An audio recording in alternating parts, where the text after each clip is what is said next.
If you want to crown them, then crown their ass. But they are who we thought they were, and we let them off the hook.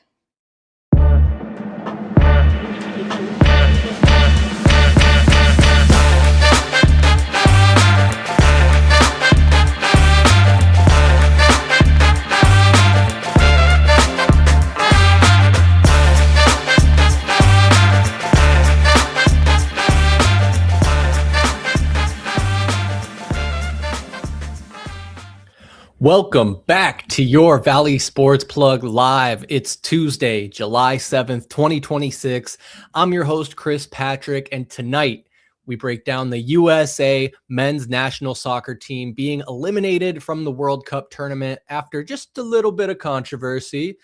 Trey McBride reveals that the Cardinals lowballed him during contract negotiations last offseason, and the dog days of summer are officially here. We'll check in on the Arizona Diamondbacks heading into the All-Star break a week from tonight. But before I get into all of that, let me introduce to you my co-hosts this evening, Mr. Benjamin and VSP Tallman. What's going on, fellas? Gentlemen, I am hot over here. The Valley is scorching. What was it, 113 today? Ridiculous. But the only thing that I'm worried about right now is VSP Tallman showing off the new ink. Give it to the people, VSP. No, what? Is it because USA lost? Is that why you won't show it? No, it's got nothing to do with soccer, Michael. It really doesn't. No, it's just American flag. Making me feel stupid. America. Just a little, we the people, baby. We the people. 250th birthday that in 10 years they're gonna be like, you're a goddamn idiot, why'd you do that? But hey, what can I say? You should have gotten it on the back of your neck like a t-shirt tag. I heard that's a good spot for USA flag tattoos. You know what's funny is my brother got one there when he was 18 and it said made in America. I know. I know. Yeah. We know. Oh, it's great. I literally thought about that same shit too. That's funny. No, it's cool, man. You built, is that on the same arm as your little finger tattoo? Oh god. It's on the other one. So yeah, I'm sporting two incredible tattoos now. Yeah. Working on his double sleeves, folks. That's right. Watch out now. That's awesome, man. Well, glad to have you back, Tallman. Glad you made it back to town in one piece. Thank you. It feels like I haven't done one of these streams in forever. Yeah, we know. No, I know, because I came on and Mike's like, "Wow, you're early." I'm like, "What the hell? I thought we started at 7:15." He's like, "No." That's right, Tallman. That's a great point. We do go live every Tuesday now at 7:30. It's official, guys. It's official. We used to be at 7. We've pushed it. We were pushing it. We said around 7. It became like 7:15. Now we're just fully leaning into it. 7:30 is the new start time for our Tuesday live streams. We do every Tuesday. We got VSP Live, Pass the Outlet, and the occasional special event. Of course, every month we record our in-person podcast recording right here in the Valley Sports Plug studios where I reside. Mr. Benjamin and VSP Tallman come out here. We chop it up for about an hour or 90 minutes, depending. We did our recording just a couple weeks ago. Me and VSP Tallman sat down with Mr. T Jr. We talked baseball. So that episode's up live. Those are always available on YouTube as pre-recorded videos and audio only on Apple, Spotify, anywhere you can find podcasts. You can find Valley Sports Plug, and that's our in-person, our live streams, and everything in between will all be on there. And if you are lost or looking for this stuff, you can find all of our links in the description below, most of them at AZ_VSP, primarily Instagram, X, TikTok, and so much more. But enough of the plugs, enough of the announcements. Let's go ahead and get into the topics at hand, starting with the big one, the World Cup. The FIFA World Cup is happening right now, and your team USA has officially been eliminated in the round of 16. And I know the three of us here are big soccer fans. We really keep up with all the happenings in FIFA and soccer and everything going on.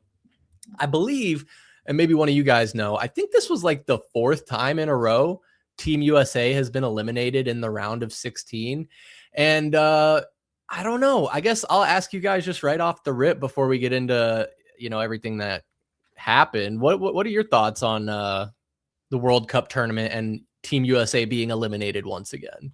Well, first and foremost, let me grab this one because, guys, I already know I'm the number one soccer fan here, because Chris is already calling it by the wrong name. It's football, Chris. It's football. No, I'm like your typical American, man. You know, I grew up playing soccer because that was a great introduction into sport overall. But the dream died pretty quickly, I think, when I realized I wasn't very good at it, and I transitioned my game over to the basketball floor. But, you know, there's always something special about big tournaments such as these. I kind of lumped the FIFA World Cup in alongside with the Olympics. I would say specifically the Summer Olympics. My intrigue is always more predicated on the summer than the Winter Olympics. But this tournament was truly a spectacle, because obviously it was in the States. We know that the last game, the 4-1 loss, was in Seattle at Lumen Field. From what it sounds like, it was a party for a certain extent, but obviously when you kind of get down pretty quickly, tie the game, and then within a minute you're down once again, you know, the air is popped in the stadium and you're just kind of left scrambling. But Tallman, what are your thoughts, man? I mean, are you just a football fanatic like I am over here? No, dude, I can't. I just have to be honest. I'm just not super into the football. But it was impossible to avoid all of the Americans that are now acting like they're football fans. I mean, obviously with social media, you've seen all the people coming from overseas trying like American fast foods, like all the Europeans eating all this random terrible fast food, thinking it's the best thing ever.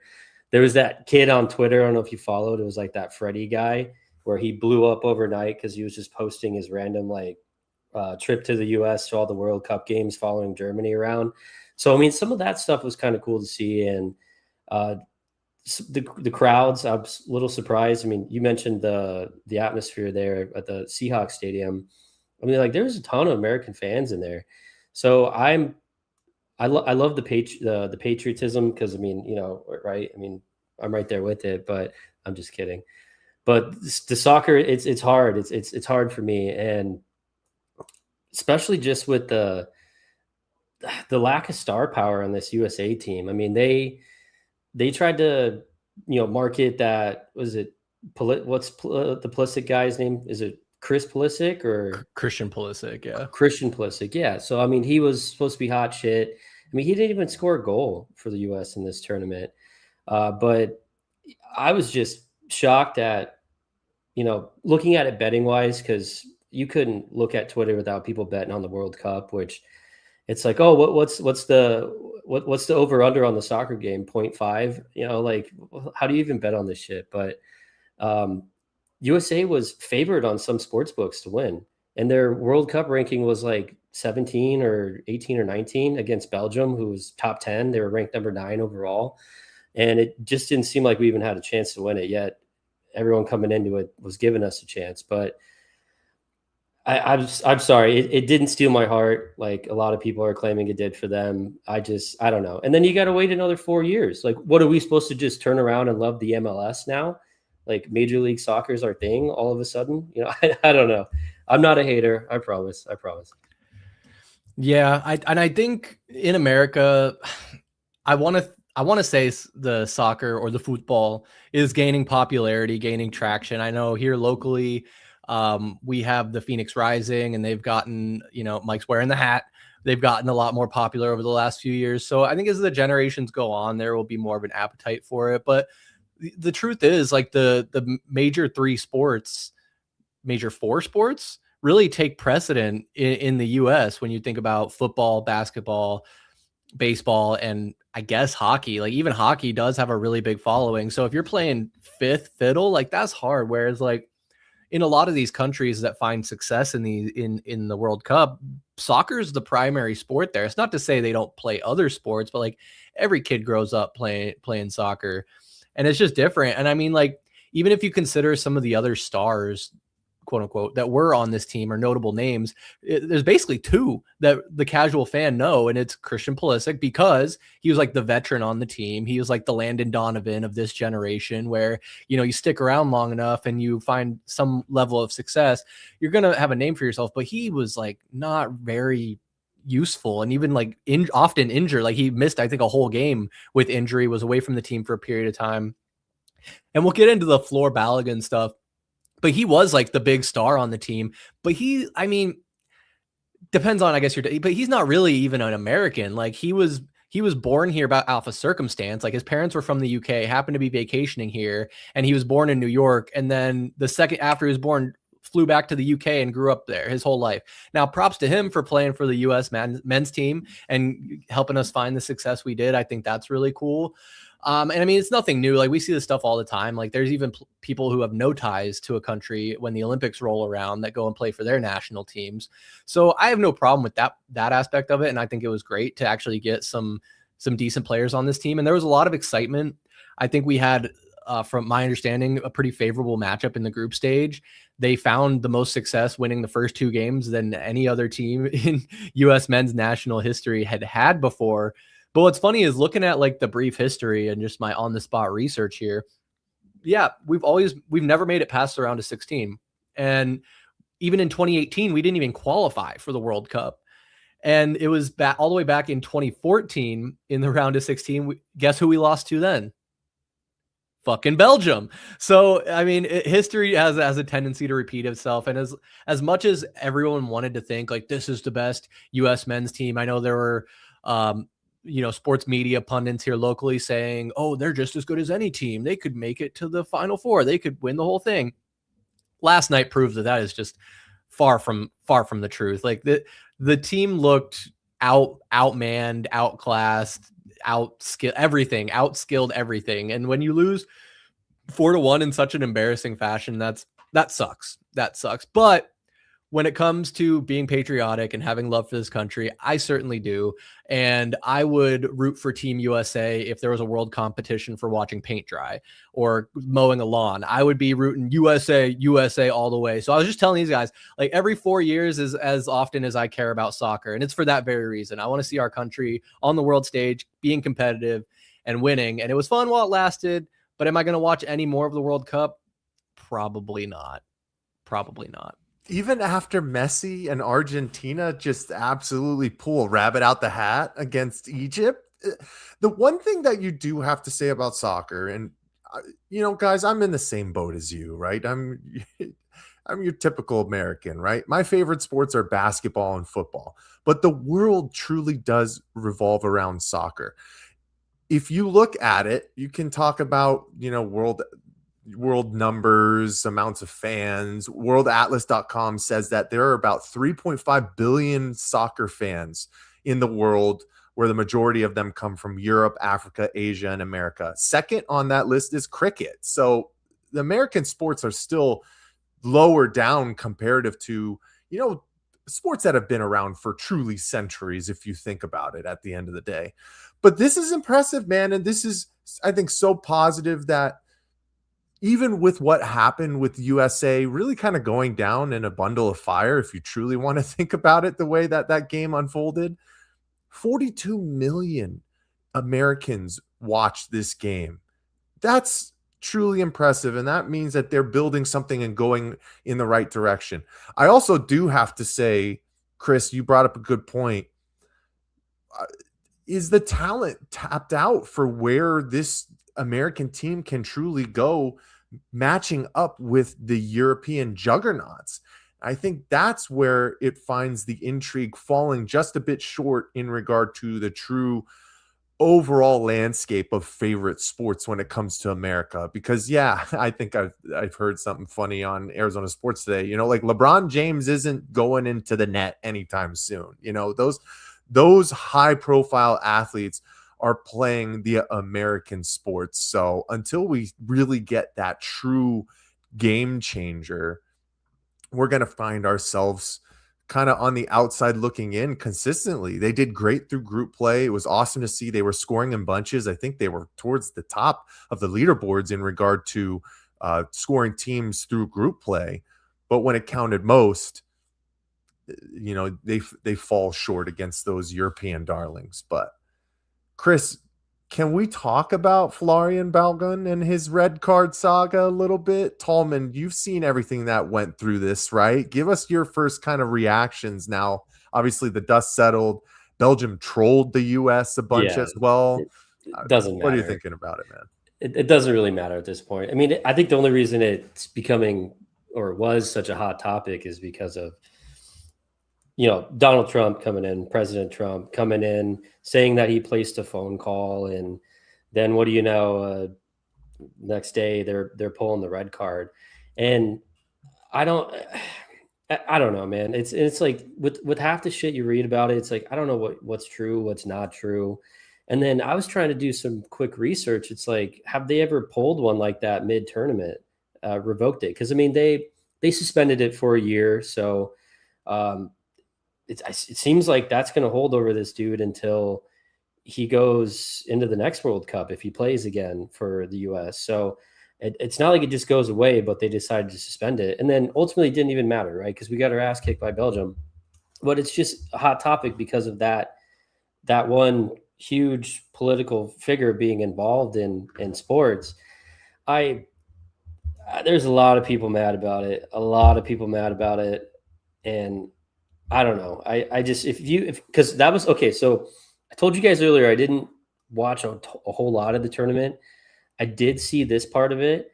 And if you replayed that slide tackle, whatever they call it, come on, man. That's like, this guy acted like he slid into him, and the opposing player acted like he slid into him and murdered half his family. Like how crazy he was acting, how hurt he was. It was a joke. It didn't look like he should have gotten a red card. But that's just the flopping nature of soccer is just, they've outshined the NBA. I mean, Shea Gilgeous-Alexander would be so proud of them. I'm sure he's watching very, very happy and satisfied. But I don't know. I felt like, and of course, this is us just being, obviously United States citizens and fans of anything the United States. It felt like that was the right thing, that they should have pulled it. It wasn't fair that we'd be down one of our top performers in the league going into the biggest game of our World Cup tournament.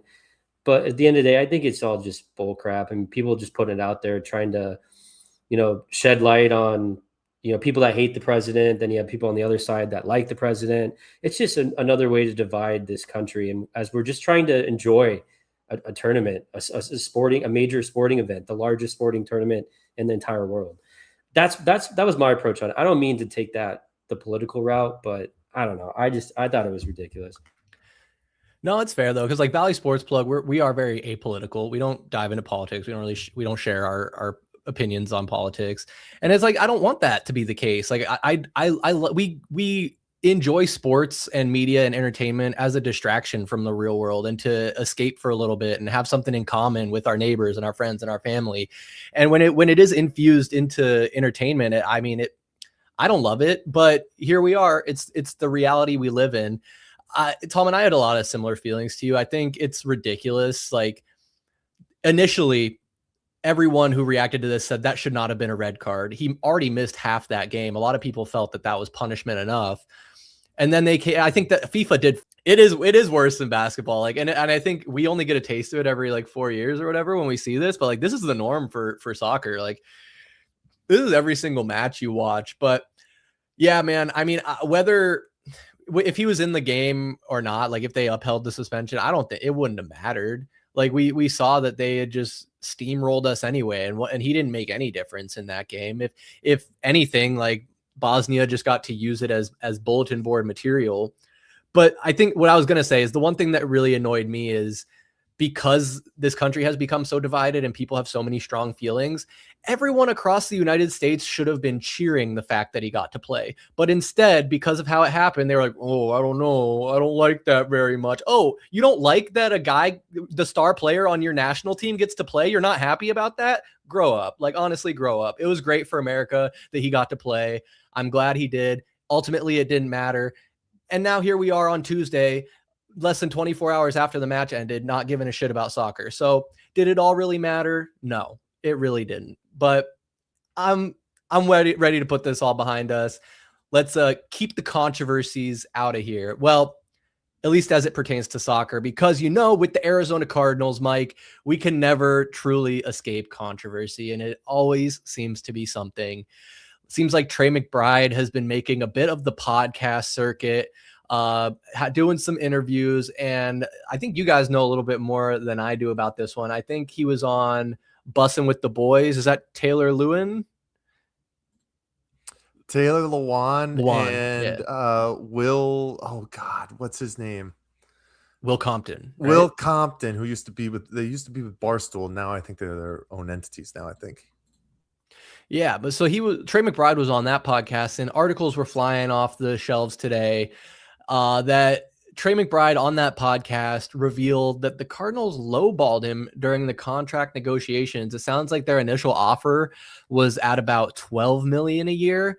And as we all know, he ultimately ended up receiving $19 million a year, that 4-year, $76 million extension, which briefly made him the highest paid tight end in NFL history, which rightfully so. But hearing that he had considered shopping his talents elsewhere and cutting off negotiations, leaving Arizona over, I mean, $7 million is not nothing, but I mean, for the widely considered the best tight end, if not, guaranteed to be top 5, top 3 tight end in the league. Mike, what do you think of that the Cardinals kind of potentially almost fumbled those contract negotiations? Here we go again. Who would have guessed that the Arizona Cardinals don't know what the hell they're doing? I mean, it's ridiculous. He's been one of our stars up until that point from the previous 2 seasons. He had just had 111 receptions, over 1,000 yards, the first pass catcher for the Arizona Cardinals since DeAndre Hopkins did it in 2020. It had been 4 seasons. Like, we can't get out of our own way, guys. I don't blame him, right? If you have a number in mind, it said that he was looking for about $20 million per year. Obviously, he showed he was completely worth that this season after he did eventually sign. But yeah, he said, maybe I go somewhere else. Maybe I play my last year and explore my options. And then finally they wanted to get it done. And even then, when they came back with $16 million per year. And his agent was like, fuck, dude, 64 million. Oh my God, I could buy so many Zips wings. But then his thing was like, no, bro, we're not going to do that. So we're in the dog days, gentlemen. So obviously, as these articles come up, and there's another thing that I do want to touch on from this same interview that he did with Bussin' and with the Boys overall as well. But it's just, we can't get away from the negative light on the Arizona Cardinals, even when football is still, it seems like really a grasp away. Like, it's still decently far away, even though the Hall of Fame game is less than a month to go. And like, let's not even get started with who the hell the quarterback is. Jacoby Brissett is still on the sideline. Good Lord. Tallman, what are we going to do with the Arizona Cardinals, man? It's a lost cause, guys. It really is. But man, I mean, I know. Okay, so I know the ink has dried and they can't rip up the contract. But come on, man, why is he saying that? And I love that he's being honest about it. But someone came in his ear after this shit came out and was like, Trey, what the fuck? You know what I mean? Because straight out of the quote, the Cardinals are a tough deal. And when I read this thing for the first time, this is Michael Bidwell written all over it. It's like, he's the best young player on your team, literally a fan favorite, literally came out this past season and set, records for tight ends ever in the league. It's like, why do you got to come here and play with it and try to fucking piss these guys off so that they ask out? I mean, it's crazy. It's crazy. And yet we're sitting here paying Kyler Murray $40 million, whatever it is, just to not play football for us. And I know this was a while ago, but it's like, it just shows you exactly how they operate as a franchise, and makes a lot of sense why when those report cards come out, why we're always at the bottom of those ratings. But it's, again, I'm just thinking like Bidwell is just, he's meddling with it. He's continuing to fuck it up. And that just starts the conversation again of where's our team president, man? Just hire someone, step away. Like, why do you got to be such a cheap ass? And it doesn't make, for someone that's so worth it, who's still very young, who's literally emerged as the best player at his position, you're going to try to pay him $12 million. They threw out a list, other tight ends that are getting $12 million. Where was it? It was like Cole Kmet with the Bears, Jake Ferguson with the Cowboys, Brenton Strange with the goddamn Jaguars. It's like, he's in a whole tier by himself, and you're going to try to lowball him. It's just insane. Absolutely insane. But I'm not surprised. Honestly, not surprised. Yeah, it's like never ending, embarrassment and these types of stories coming out about the Cardinals. Mike, do you want to, what else was mentioned that you want to talk about? Because I don't want to steal it, because I think I might know what you're talking about. It's about us, Chris. It really is about us. Is that kind of where you were leaning towards? I think so. I think I'm picking up what you're putting down. Well, start your intro and then I'll roll the clip, man. Give it a little bit of information to go along back with this, because I was not a fan of what he said, because it really specifically it almost calls us out, and it calls me out because I was at every game last season. Yeah, so I think I haven't watched this, and I just saw headlines, I will admit, but essentially my understanding is that he essentially said that there's no true Cardinals fans, and that they only show up when the getting's good, and when things aren't going good, that there are no fans. Am I pretty much close to the point here? There's no Arizona fans in Arizona. So I grew up in Arizona, and like, what was it, 07, 08 when they went to the Super Bowl? Yeah, it's the first time in my entire, I was like a junior in high school. It's the first time I ever saw like Arizona Cardinal hats out there ever. And then all of a sudden the Super Bowl was over and the hats just kind of went away. Everyone left. Yeah, it was like fairy dust. They'd all just kind of in the distance. Well, it's like, living in Arizona, no one's from Arizona. Everyone kind of has moved in from another state, so they're all fans of their own team. So now you have the Arizona that sits there, and there's no Arizona fans in Arizona. So it's a tough deal, but dude. Hopefully we start winning some games and we can bring some of those fans back. I mean, is he wrong though? He's not wrong. That's the thing that hurts the most, right? And I got a firsthand, up close and personal situation to the entire saga that was the 2025 Arizona Cardinals last year, as every team after team, I would say, either than the Carolina Panthers and the Tennessee Titans, because they were basically in the same boat as us, but we were outnumbered 70-30 most of the times, it seemed like, especially when the Packers were here. Talk about the 49ers. Anytime an NFC West team was in here, we were outnumbered. Arizona, we've had plenty of these discussions, can be a fair weather state, but when the blanket point right off the bat is there are no Arizona fans, that one cuts close, because we literally have a platform where all we talk about is Arizona sports because we love it so much. It's an innocent thing at the end of the day. I know he meant no ill will towards it. He, like you said, is speaking some truths, obviously, within it. But as an Arizona sports fan, it feels like you're completely leaving me off to the side. Like I'm not here. I'm born and bred. All three of us are. And we're still here and we still support. So that just speaks more, once again, to the narrative of the Arizona Cardinals as a whole, and where they not only are in the landscape of the NFL, but guys, their own players feel like they don't even have the backing of us.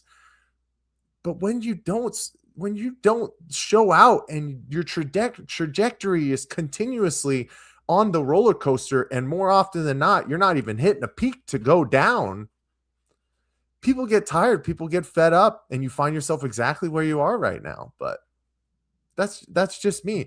I didn't like it, guys. That is the face of the Arizona Cardinals. That's saying that I'm not here. I don't love that. I loved your passion there, Mike, and I totally feel for you. I mean, obviously he's talking specifically about in the stadium, right? I mean, you look back when they coined the whole Red Sea, phrase and all that shit. I mean, that we used to have, home field advantage. Cardinals fans would show up and you look around and there would truly be a Red Sea. Now that's not so much the case, because you're absolutely right. Why would you waste your entire Sunday to go watch that dog shit? You know what I mean? Like, even the one game we went to, we ended up losing to the Tennessee Titans. And then I was supposed to go with you to one game, Mike, and I talked you into playing golf instead of going to the game. And you tried to give those tickets away. Did anyone ever take the tickets? I sold them for pennies on the dollar. But there you go. I will never thank you, and I'll never be able to thank you enough for that. Oh yeah, because that was a fun day too. Yeah, yes, it was. Or wait, no. So that was we went to the nine. No, because we went to another game because we watched Michael Wilson set the record Yeah, we went to the to Niners the game. Niners. We didn't go to the Rams game. And remember, we were like driving into the parking lot as dude is taking it 98 yards and tackled on the one. So we were already losing. Yeah. I think we might have already been losing 14-0 by the time we actually were able to walk into the stadium and sit down at our seats. So that was truly the beginning of the end. But obviously, everything that happened throughout the beginning of the season, all the heartbreaking losses, all the just mystical mistakes that this team made consistently throughout the year. And then isn't it just chef's kiss that all three of us are in person witnessing possibly the worst loss in franchise history? Like, all of this stuff snowballs into the effects that we're seeing right now. All the negative narratives that come out of lowball offers, even though it was technically a year ago, all of the, the claims of no fans and the negativity, it's just all negative, man. You've seen the reports now about how the Arizona Cardinals have a top 10 talent from skills position, but they're ranked dead last in overall, roster construction. Like what's happening? What is happening? I just can't get my brain around anything that's going on with this team to be looked at as a positive at all right now. Well, it's because we don't have a quarterback, or we don't know who the quarterback's going to be, right? But there was some dude on ESPN radio said that the drafting of Jeremiah Love at 3 overall was a step below drafting a punter. Like that's absolutely dumb. Like, that doesn't make any sense whatsoever. And it just, people's coming out and saying there's going to be no impact from literally a top 5, probably the best player, the best athlete in that draft. And we're just going to continue to suck. Like, I mean, obviously we are, because this league is a quarterback's league where you can't consistently be good without a decent quarterback or a good quarterback. So it makes sense. I get why, but it's like we have the best skill players, yet we have the worst roster overall. I mean, I don't know, but what can you say? I mean, we were all there for the Titans game last year for the turning point, and to just, as we were funneling the drain, but that's all I got. Yeah, it gets to a point where, like, there's just no words left. Like, Mike and I went to one of the games last year. I think it was the Jaguars game, could be wrong. And we made it kind of like a game to see how many different teams' jerseys we could find throughout the stadium. And we got into like the 20s. And then there were also like college and other, like, there was a guy wearing like a Saskatchewan Roughnecks or whatever jersey. And Mike's like, hey, what team is it? He's Saskatchewan. We just won the Gold Cup or whatever the hell it's called. Oh, man. That also like opens up a broader question. Guys, when we went to Pittsburgh, that was not the case. It was Pittsburgh Steelers jerseys or the few Cleveland Browns jerseys in there. There were no other jerseys of other sports teams. So, like, bringing it back to Trey's comments, he's not wrong. Chris, you're 100% right. He's not wrong. It just, and I'm not mad at him. I'm just mad at the state of where this football team is and the state of Arizona sports fandom as a whole, I think, for our major teams that we love, right? Suns are okay. Suns are trying to figure things out now that there's some, controversies. This is when things start to go in flux. Shoot, dude, I've already had conversations with people that, because of the Miles Bridges trade that now is like being reworked into a 5-team trade, it hasn't been announced officially, are like on the fence about watching the team next year because of the situations that have occurred with him and the domestic violence disputes and whatnot. So it's just overall, on one of our last Heat Check podcasts, I think it was episode 48, we talked about the state of the sports fandom. And I think we're still reeling, and we're going to be reeling for a long time until these teams just really become winners, guys, which we're not at yet. Yeah, and that's like an unfortunate and great point, Mike. Like I do want to talk about that to kind of get sidetracked a little bit with the Miles Bridges thing, but it kind of highlights if when we're talking about like the sports in the Valley more broadly and just the ineptitude of the ownership, where we had an owner of one of our major sports teams that was so fucking awful at his job that the whole team up and left, and now the Coyotes are up in Utah as the goddamn mammoth. So we lost an entire sports team. You have Robert Sarver in the news for negative things constantly to the point where he's essentially forced to sell the team. Now Matt Ishbia has stepped in it. Well, he stepped in it a few years ago, coming in and forcing the trade for Durant and doing all the things that he did, and people thought he was meddling too much. And now with this move, like he's kind of erased all the good grace he bought back last season with the hiring of Ott and Brian Gregory and how well the team was playing. I saw an article today in AZ Central where they did a poll last week of how people felt about the Miles Bridges trade. And, take it with a grain of salt. I mean, I didn't go and participate in the poll, but it was basically like 50% of the people responding had a negative view of the trade, a negative view of Matt Ishbia now, and aren't very interested in the team. And like, it's hard. Like you and I talked about this last week, Mike, like sometimes it's hard to disconnect the sport and what the product on the field or the court to what you see off of it. And I know we're going to have time to get into this Miles Bridges thing more, and everyone is waiting on the edge of their seat to see how the Suns try and mitigate this. When it's ultimately announced, it sounds like it'll be in a couple of days, probably on Thursday. There's something with one of the guys involved in the trade technically can't be traded until the 9th because of when he signed and how those contracts work. But man, I mean, we're starting to see press conferences for the other guys, Gillespie, Williams, and Goodwin. I think all had pressers today, and those signings were announced and made official. But going back to my main point, so now you have Matt Ishbia who stepped in it, and we know Michael Bidwill stays in the news for just being one of the worst owners, refusing to hire a president of football operations, always basically dead last in these NFL Player Association scorecards, building casitas, and not more concerned with building his wealth than building a winner, it seems like. And I don't really have anything bad to say about Ken Kendrick. He's really trying his best. He's putting money in the team, and they just fucking suck. Like Mike Hazen can't put a team together to save his life, apparently. And we're about to get into that. But I just want to round out this thing with the Trey McBride having to go on and like, he's not lying.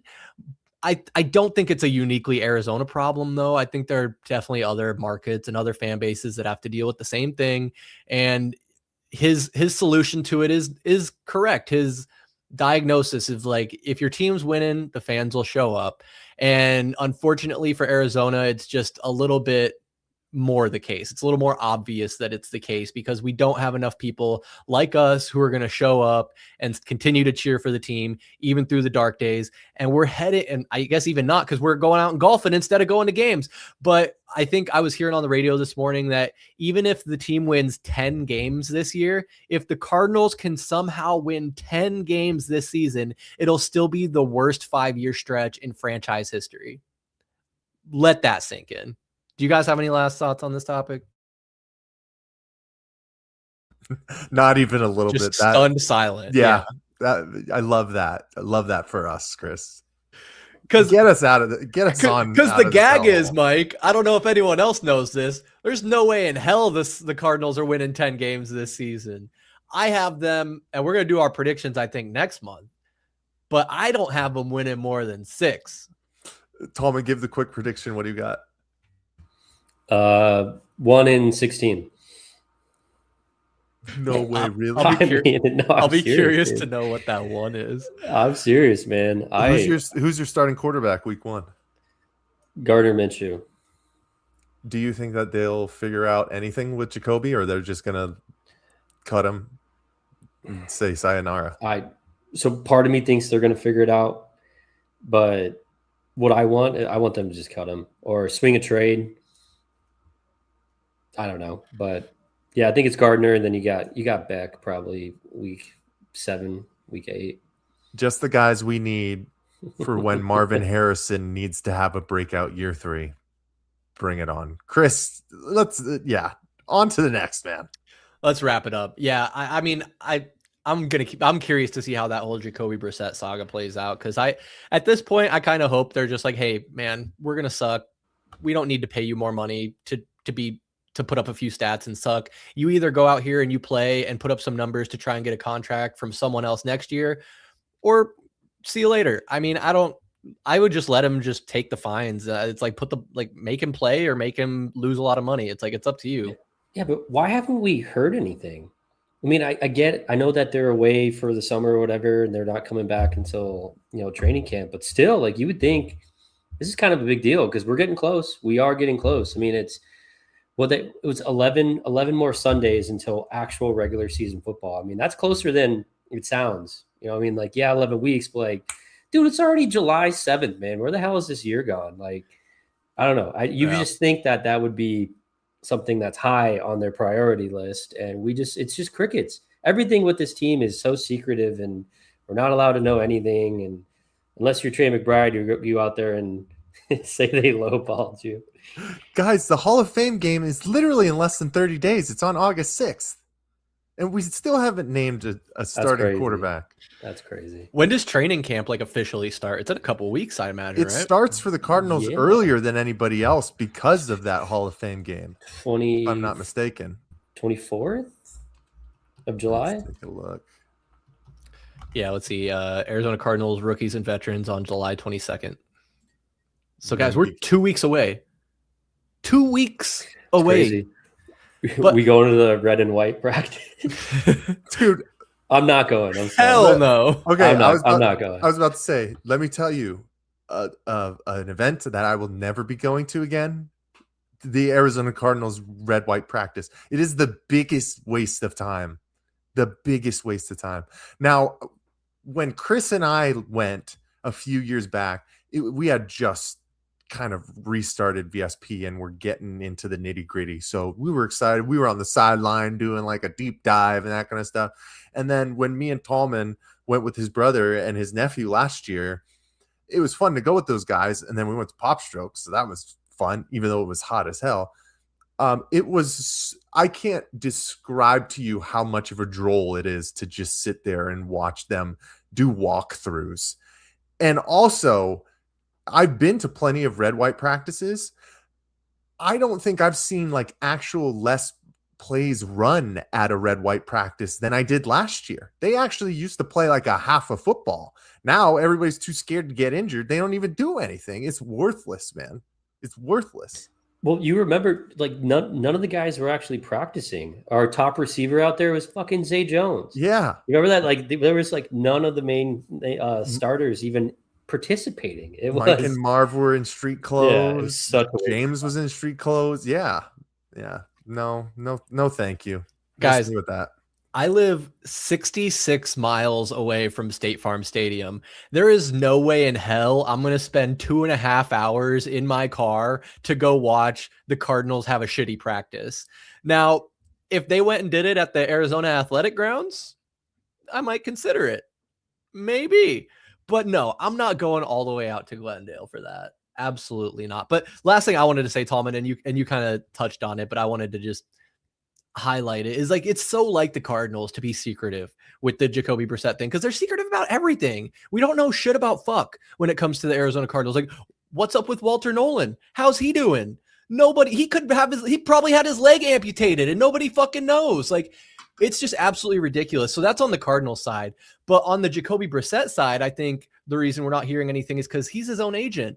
And so he's playing it safe, playing it close to the vest, where normally these guys would have an agent leaking things to the media, this and that, whispering and sources and this and blah, blah, blah. But since he's his own agent and negotiating himself, we're not getting any of that. So now we're just completely left in the dark as fans with absolutely no crumb of anything. And we won't know until it either gets worked out or it doesn't. I mean, one way or the other. Or Jacoby Brissett died 3 weeks ago and nobody's heard anything. Like, I don't know. Would the Cardinals tell? No, I hope Jacoby's alive and well. I hope he is. But yeah, I mean, I could sit here and rant and rave on the Arizona Cardinals. Dude, the amputated legs to Jacoby dying. Do you know? The state of the fandom. The state of the fandom.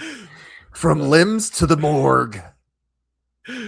I heard they have like just a bunch of like a cold case in the basement where they just send all their players when they get even the most minor injury, and then you don't hear about them for 6 months.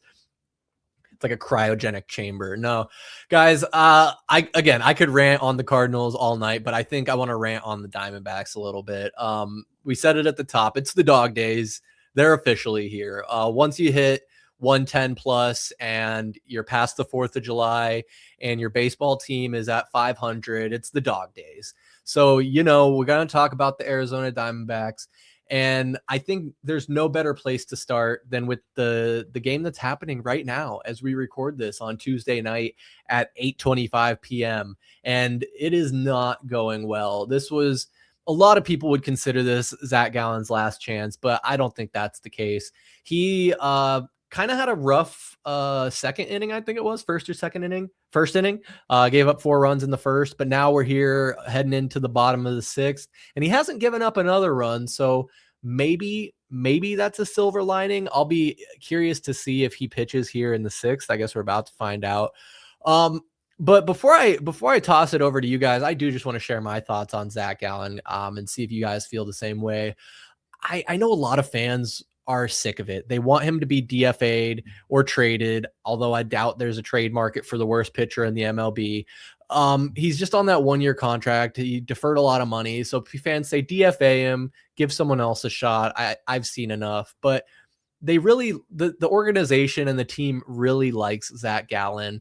And I think their belief is that you keep him around, you have the familiarity, and you hope that he can turn it around. So as much as I would be okay with them just outright cutting him, I don't think it's going to happen, guys. I think with all the news we've received about Corbin Burns and some of the other pitching woes that we've experienced, I just think they're going to ride it out, man. And how sad is that? How sad is that, guys? It's pretty sad. I mean, honestly, it's like I'm with it. I called it, or I didn't call it. I called for it, demanding it, that they DFA'd him like 2 weeks ago. But then it's like, you paid him so much money. A lot of it's deferred. If you DFA him, you still got to pay him. So it's like, I mean, at this point, screw it. Like, I mean, just keep him around. And with the injuries and whatnot, who else is going to pitch? It's like, you have a better chance of him somewhat figuring it out and maybe getting a little bit back to form than trying to rush up one of these young kids who are just going to get shell shocked. Like, I would have much different feelings on this. Like, if Soroka was still one of our top pitchers with Eduardo, and Ryan Nelson was healthy and Merrill Kelly wasn't just an absolute old man. I mean, if they were showing at least glimpses of greatness or somewhat serviceable, and we saw these last 2 starts from Brandon Pfaadt, I'd be calling for Zach Gallen's head right now. I'd be like, who gives a shit how much you owe him? Get him off this baseball team, because you're lying to us by saying you're running out the best pitcher every 5 days to try to win games, because right now he's not that dude. He's not. So the big question is, how long is this leash? Because we can't keep doing this. I mean, we've been saying this for over a month now. Every 5th day, every 5th game, we can't keep running him out there and expecting his 6.78 ERA or whatever the hell it is. I know it's the worst in the major leagues, among qualified pitchers, but you can't expect him to come out and give us the best chance to win these games. And when we're sitting here, you said at 500, we are literally 45-45 through 90 games, which is crazy. And then the wild card, I mean, thank God the Padres have just been absolutely just shuffling. They have no idea what's going on. I mean, we're still 3.5 games out of the last wild card spot. It's like, we still technically have a chance, but it's like, we're running out of time. And if you're going to run Gallen out there, and like, we're not going to win enough games to make that last wild card. Like, that wild card in the NL is just bunched up. It's like, you're literally doing this team a disservice. Grant, there's so many other glaring issues, glaring needs personnel wise with this team. I mean, we haven't even touched on the offense, But it's like, how long is that leash? Because I don't think it should be much longer. Guys, it's been an unmitigated disaster. I love that phrase, to be honest with you. And it perfectly encapsulates what the Zach Gallen experience has been so far in 2026. And honestly, the first half of 2025. His last 3 outings have been absolutely horrendous. You talk about the shelling against the Twins, where he gave up 12 hits and 9 earned runs, comes back a 5 spot and 6.2 against the Rays, gets the series, the only series loss, or the only loss in the series against the Giants, gives up 6 runs in 5 2/3. Tonight he's given up 4. You literally just can't count on him at all, it seems like, anymore. Every time he steps on the mound, he has the worst ERA in the majors for starting pitchers that can be, covered for stats, as well as the worst wins above replacement in -1.6. There's actually only 3 guys in the majors that have negative win above replacements. Jeffrey Springs of the Athletics, and then Mike Burrows of Houston is the other one. Going into this season, I think we all thought this was the resurgence, right? This was going to be the time for Zach Gallen coming back to really showcase himself, to actually go after that big contract that he wanted. And honestly, guys, in these past 2 years, he might have ruined his career. Like, he is going to be on prove-it deals until he can show actual growth and consistency for a number of seasons now. You can't tell me that teams are going to want to pay him even $12 million to be a starter for multiple years going forward. It's just a tough look. It's absolutely sad to see. But can we transition to a guy that has come back from the majors that has been a breath of fresh air when we talk about Brandon Pfaadt, though, real quick, guys? Last 2 outings has been absolutely stellar. I was actually at the game where he pitched against the Giants. Yes, he did give up the home run in the 5th. We know that from Brandon, but shutout last night, 5 innings, 4 hits, no walks, 6 Ks.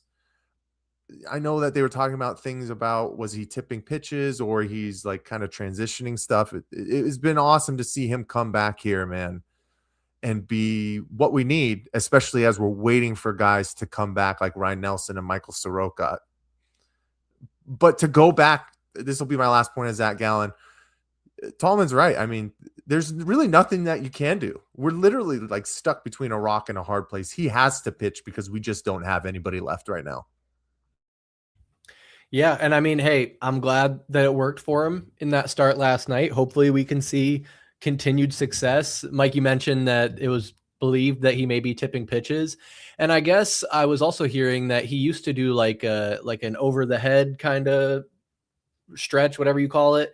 And he doesn't do that. He switched something with his mechanics. So something he had been doing his entire baseball playing life, he switched it up. And as you guys know, being athletes and playing sports, specifically, especially like in golf, you can tweak your game a little bit here and there, and you might find a good round or two, and then something else breaks. So I want to see Brandon Pfaadt have sustained success here and string together a couple good starts. But hey, I'm not going to look a gift horse in the mouth, or whatever the saying is. I'll take it. Yeah, because there really aren't like any other options. And Tallman, I need to get your opinion on Pfaadt, but like more broadly the team, because this is something that we talked about a couple weeks ago. I think with Allen when he was on, the fact that Mike Hazen came out and was like, "Oh, we're absolutely going to be buyers. We've talked about this. We're going to be buyers. We're going to be buyers." And I'm sitting here the whole time, and I've said this 2 or 3 times now. There's virtually nothing different between where we're at now and where we were at last year. Quick history / trivia, Tallman. July 7th, 2025. What do you think the Arizona Diamondbacks record was? Ooh, 2025.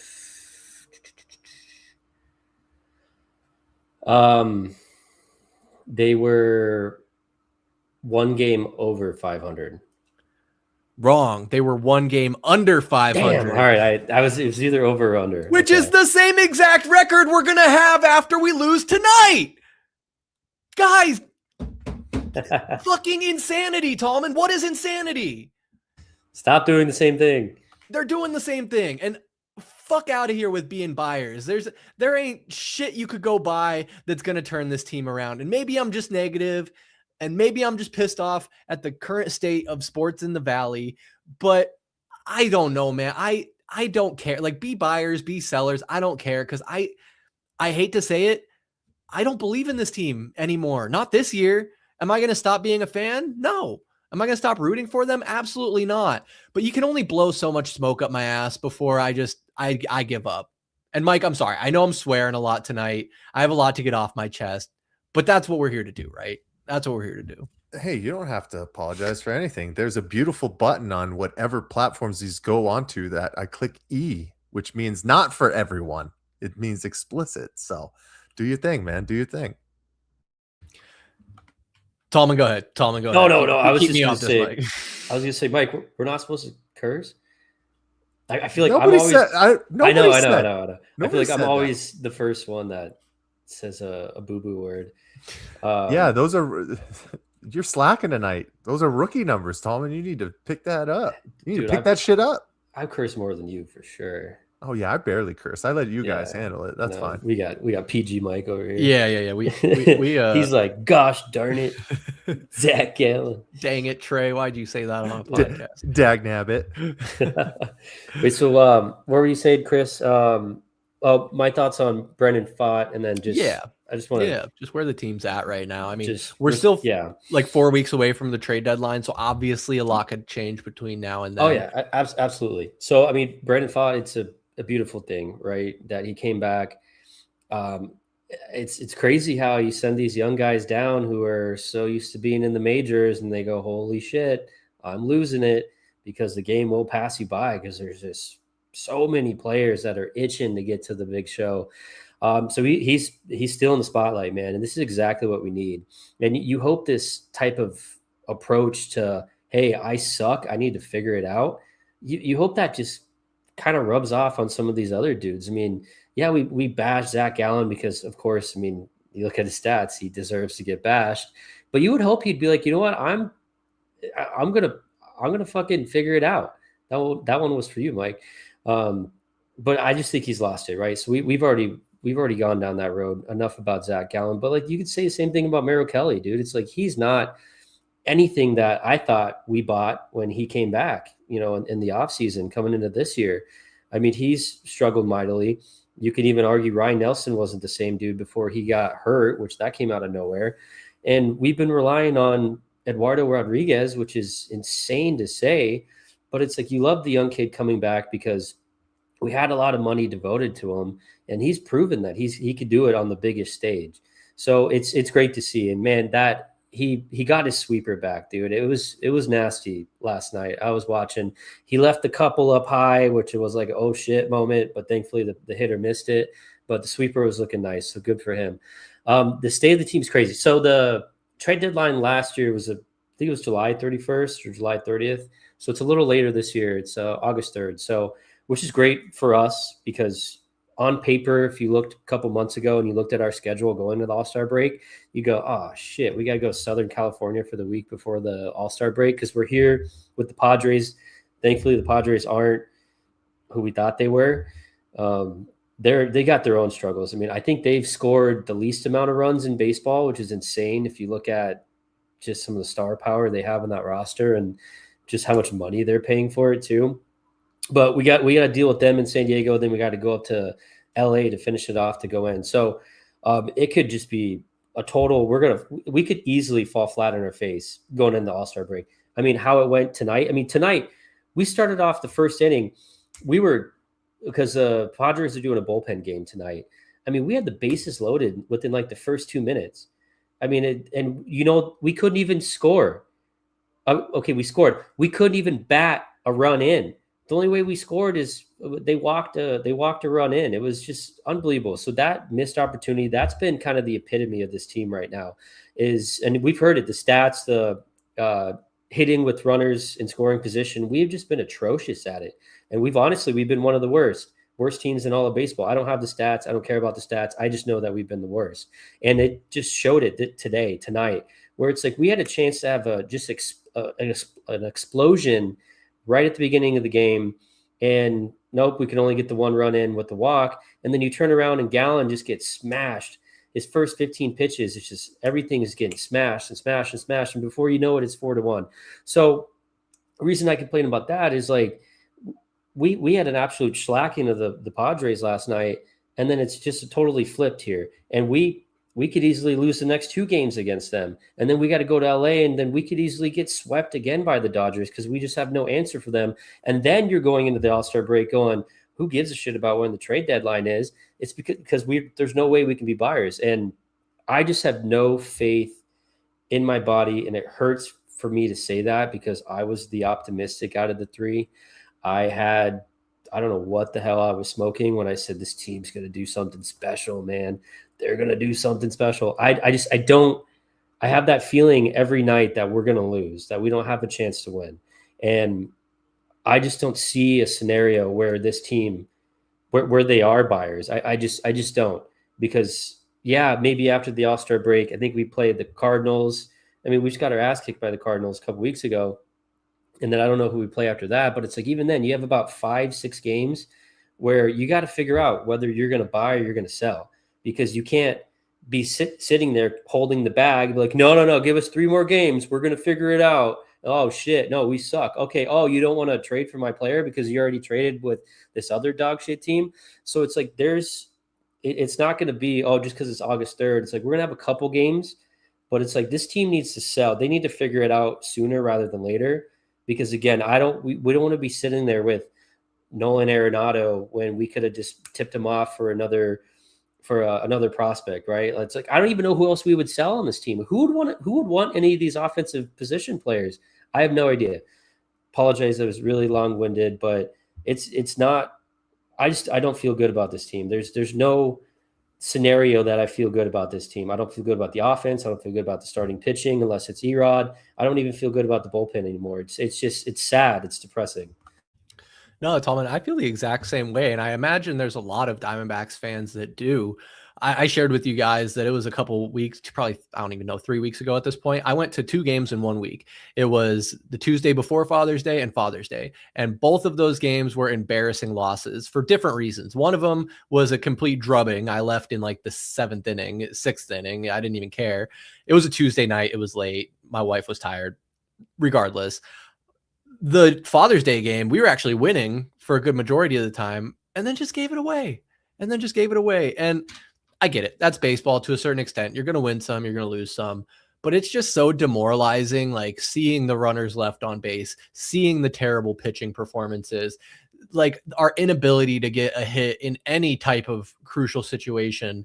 Torrey constantly tinkering with the lineup for it to just not matter, and giving guys chances over and over and over who just absolutely do not deserve a chance. I want to, just before we wrap this up and share our last feelings, I want to do a little exercise with you guys. I just came up with this on the spot, kind of inspired by our text thread earlier, but I want to play should he stay or should he go? So I want you each to give me one player you want to see go and one player that could be on the chopping block that you want to see stay. So, Mike, I'll invite you to go first if you would do the honors. Wow. Okay. Well, hold on a second. Let's pull up this roster really fast for the people so they can kind of play along with us here. So is it like trade deadline, or it's like this guy sucks, get him out of here now? Between now and the trade deadline. Okay.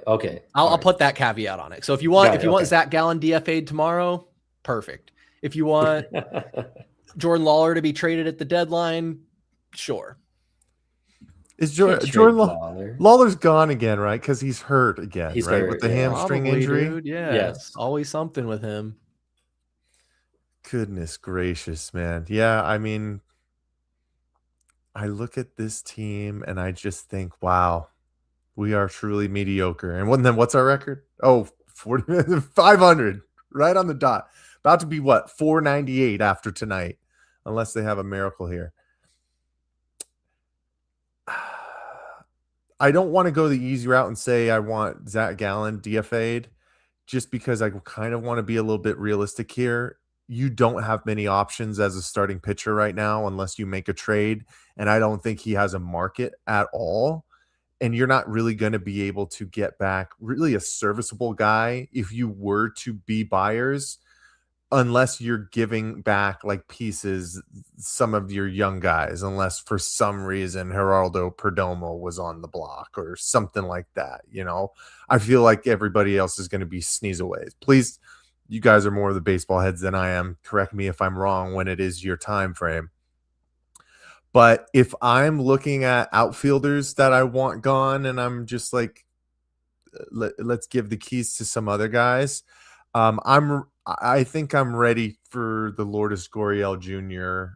Experience to move on, just to make sure that you're getting guys like Ryan Waldschmidt onto the team more consistently and giving him at-bats, time in the outfield. I know Max Kepler has been doing some nice things since he's come into the lineup, hitting the baseball pretty hard, finally got his first home run with the team. But he's also another guy who it's like, I'm not saying to cut him, but he's not even going to be able to be eligible for postseason play. Like, play Tim Tawa, well, I guess Tawa's not that young. Play Tommy Troy, play Ryan Waldschmidt. When Lawler gets back, play them. Like, do we really think that we're just one or two pieces away from climbing up the ranks in the wild card, even though we're only 3.5 games back? With this starting pitching, I don't think so. So, yeah, I know he's kind of a fan favorite. I think the guy that I'm okay with, especially with the injuries that he's had, I'm saying goodbye to Lourdes Gurriel Jr. And then are you saying for somebody to keep, like not allowed to be shipped out? Is that what you're saying, or what? Yeah. Someone you think might be talked about being shipped out or cut or something, but that you want to see him stay. And I just have to say, Mike, this is how I find out that Max Kepler can't play in the postseason. Like, what are we doing? What are we doing? All right. But yeah, that's the stipulation there. That's ridiculous. Man. Okay, actually, no, I'll wait till you guys go because I'm going to change my gotta go, see you later guy. But keep, oh, man, this is hard. This is really hard because you could go the really easy way, but Tallman, would you say it's like if there needed to be one of these younger guys that need to be traded, would you rather give up Tommy Troy or Ryan Waldschmidt? Which camp are you in that regard? Waldschmidt's your top prospect. Okay. He'd probably have more upside, but more interest. I mean, Tommy Troy is a hell of a baseball player. He's not even an outfielder, dude. He's an infielder. Dude, and he's 5'9". Yeah, but I mean, he's fast as hell, dude. He's a good baseball player. But Ryan Waldschmidt showed us he's also a good baseball player. Obviously, we're all going to sit here and say we want to keep all of them, but realistically, we can't, right? It's not going to happen. I think the untouchable is probably Lawler. You can't. You gotta keep him. You gotta hold on to him. You've invested so much in the kid, and the kid can show you he's got star potential. He really does. He just can't stay healthy, man.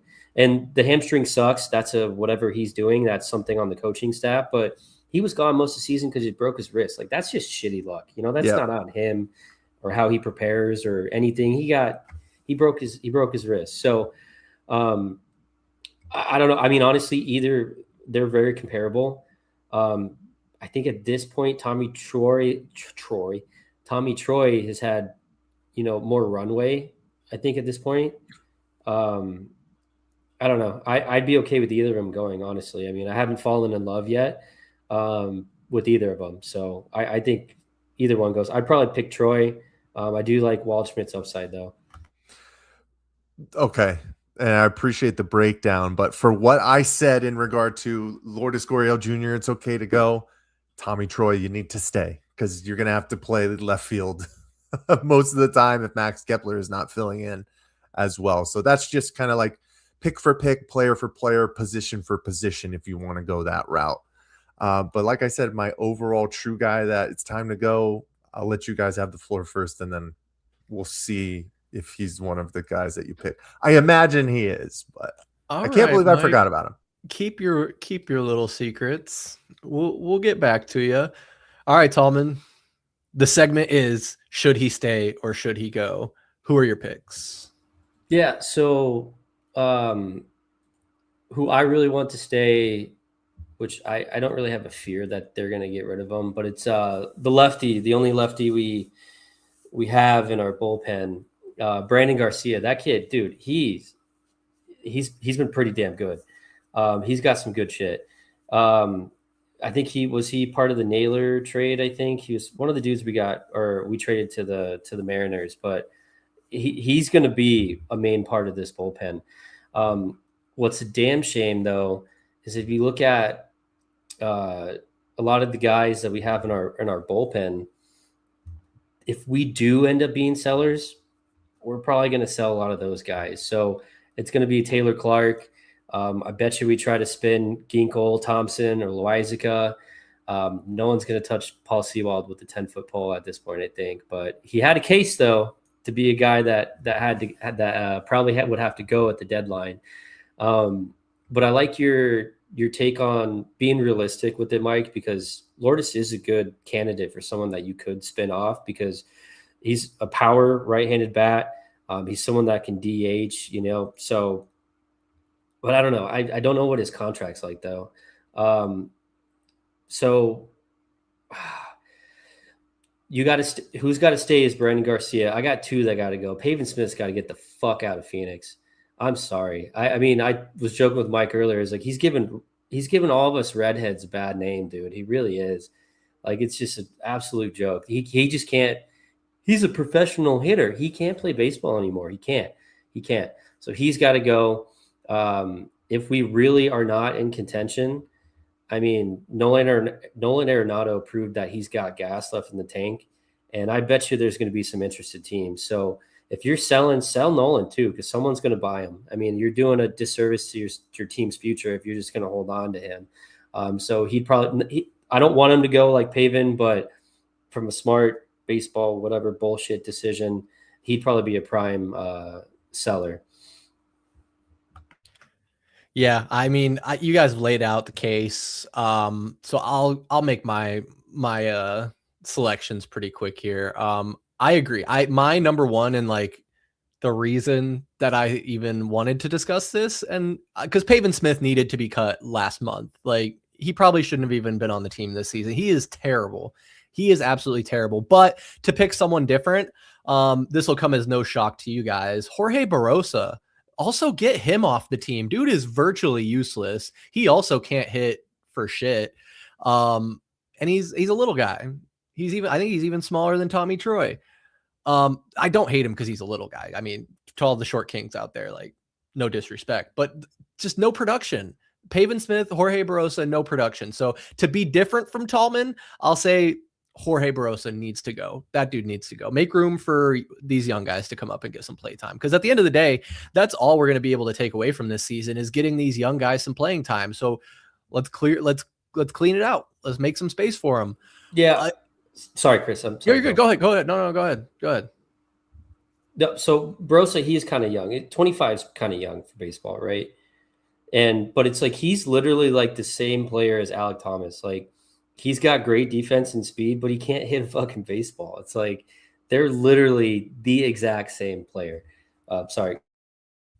No, it's great context. I honestly didn't realize he was that young. I thought he was a little bit older, but man, yeah, I mean, at a certain point you got to call a spade a spade. I know what Pavin Smith's got to be past his prime. Well, he's got to be pushing 30, right? He's exactly 30. He's so past it.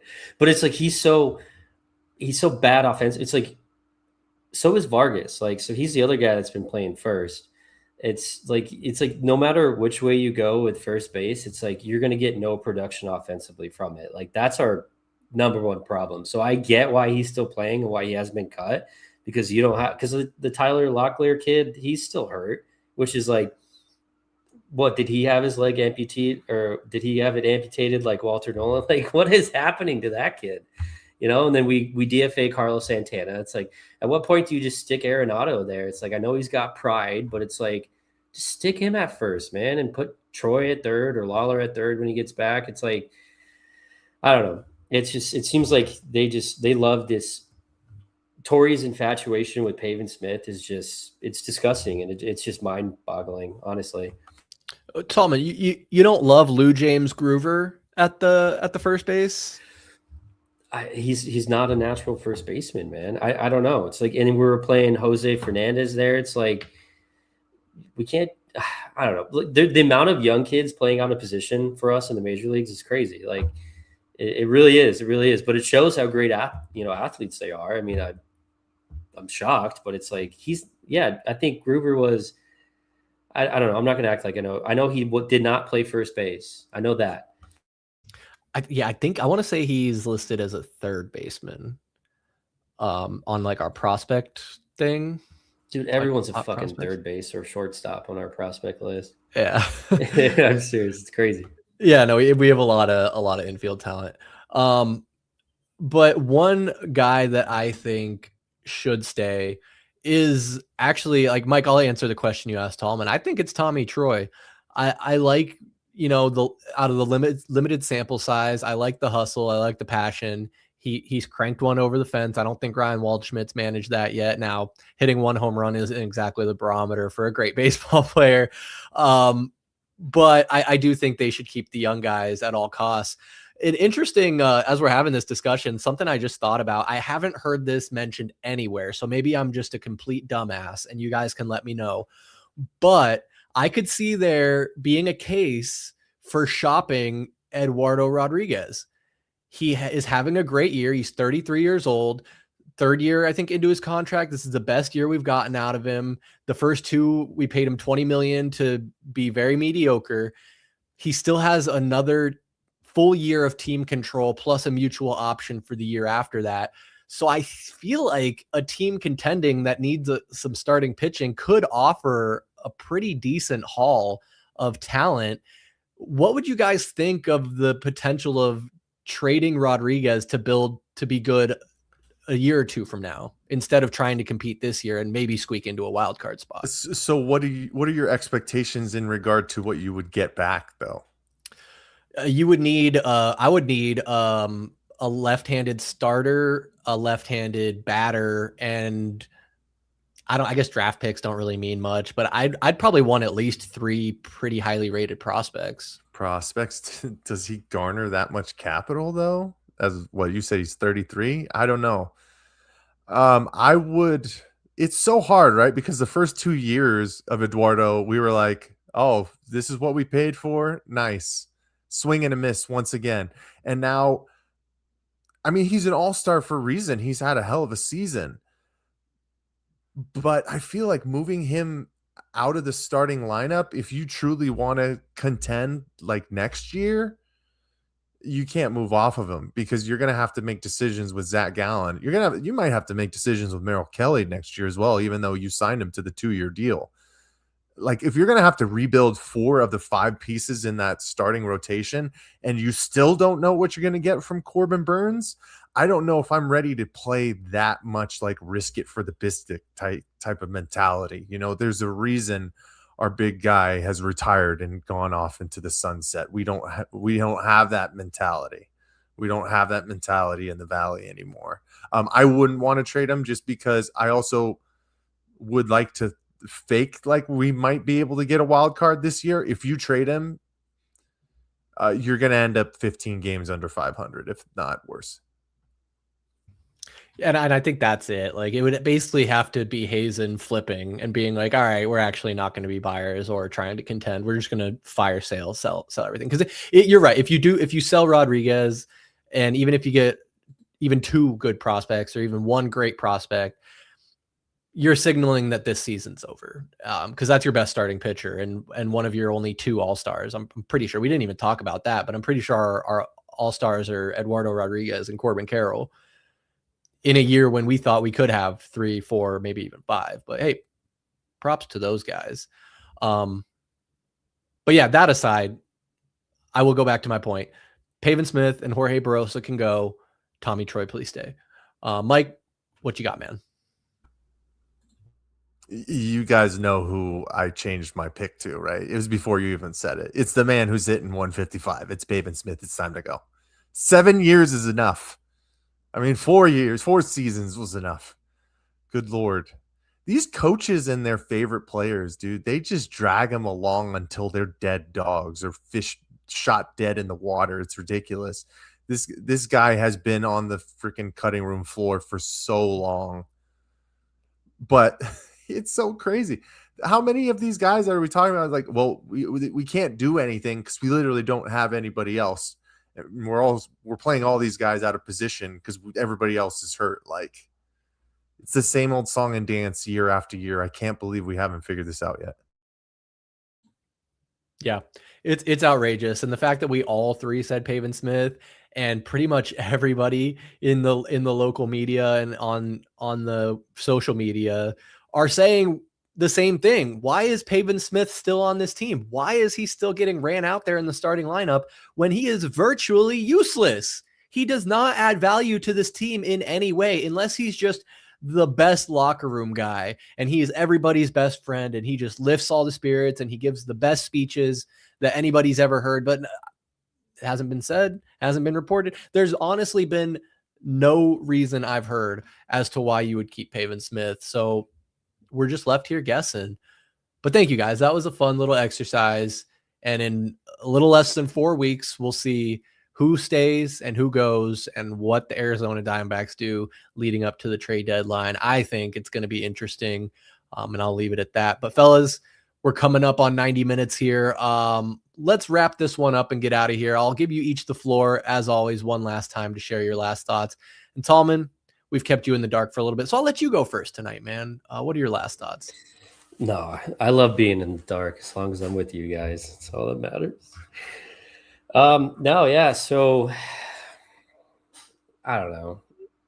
I'm trying not to feel depressed. I really am. I'm fucking sweating. Baseball team sucks. Yeah, I am looking forward to going to a game though next weekend. You know what my wife asked for her birthday? She wants to go to a Diamondbacks game, and I felt kind of bad because, I mean, she likes baseball now, which is great, and I feel like she can fucking hear me right now. So, but so I was like, I didn't want to say to my mind, but I was like, that is the shittiest birthday present ever. But whatever you'd like, honey. I'm sorry. I feel so bad saying that, but we're gonna have a great time. I'm looking forward to it. We're gonna go it's a bobblehead giveaway Saturday against the Cardinals. So who knows? Maybe that game we go to, maybe they're already sellers by then. You know, maybe we're looking at a whole different team, or maybe they're buyers. You never know. Ooh, Arizona sports, it's up and down. What are we gonna do? Nobody knows. But this is fun, guys. It's a wild ride for sure, and I'm sorry for your wife that'll have to see the D-backs take an L on her birthday. No, we'll see.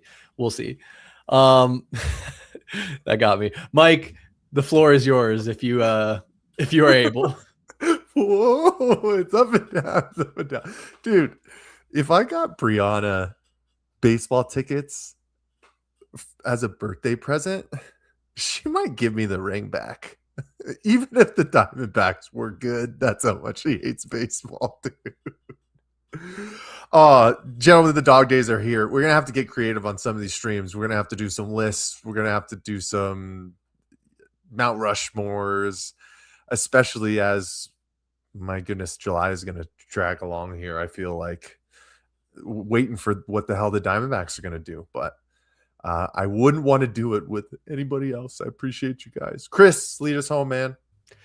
Mike, I think your thirst might be quenched. I mean, like we said, 2 weeks until Cardinals training camp kickoff.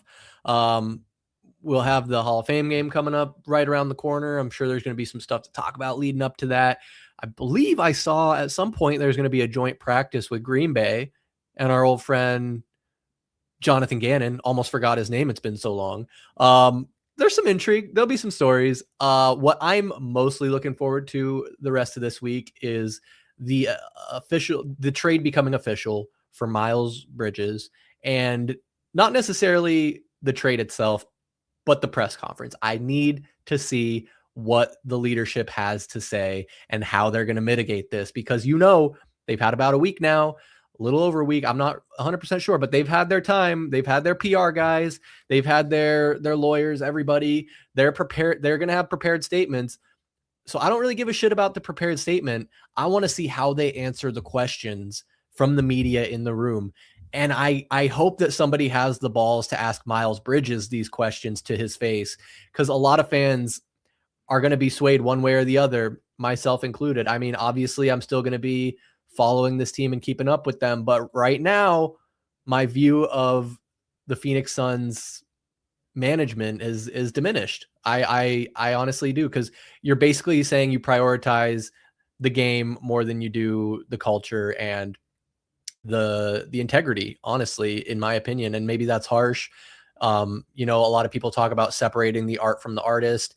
And can you do that with sports? Can you separate the athlete from the performance on the court? I think that's the proper analogy. I don't know. Those are conversations I look forward to, Mike, during these dog days. We'll have plenty of time to break it down. But thank you to anyone who's listened this far or joined us live. You are a real one. And I know you've already subscribed to our YouTube channel. And I know you've already followed us on all the social medias. So I will spare you the speech, but all those links are in the description below. For Mr. Benjamin and VSP Tallman, I'm Chris Patrick, and we will see you next time. Peace.